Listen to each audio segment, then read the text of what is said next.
Mr. Charles Schaefer, Director of Radiological Defense Plans in the Office of Civil Defense Mobilization, is here to answer these questions for us. Mr. Schaefer, your office suggests that we all store a 2-week food and water supply in our shelters. Now, I assume that this food would be safe from fallout radiation, but even with careful rationing, that 2-week supply has its limits.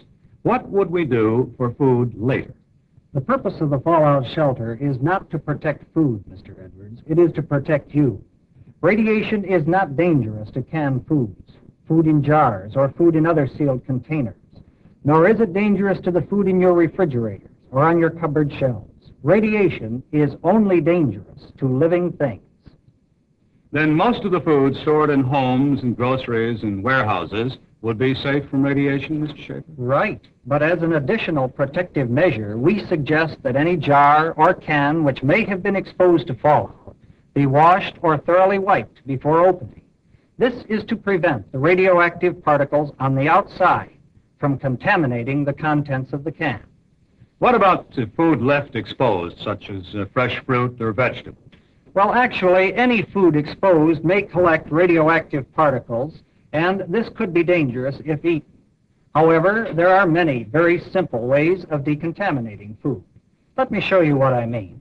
Here we have a few standard items: a banana, a head of lettuce, and some canned goods.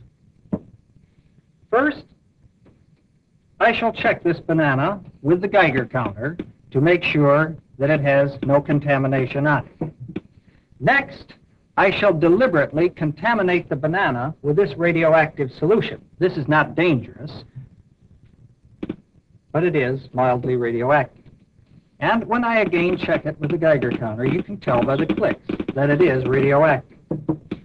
Now watch. I shall carefully peel the banana, check it again for contamination, find that it is safe, and eat it. No change in the taste either, I take it. Very good. However, the contamination is still on the banana peel. Therefore, I shall put this in the plastic bag to prevent spreading the contamination. Then you can simply decontaminate the fruit by peeling. Is that the process? This is true with any thick-skinned fruit, such as a banana or an orange. However, there are equally effective methods for decontaminating other foods.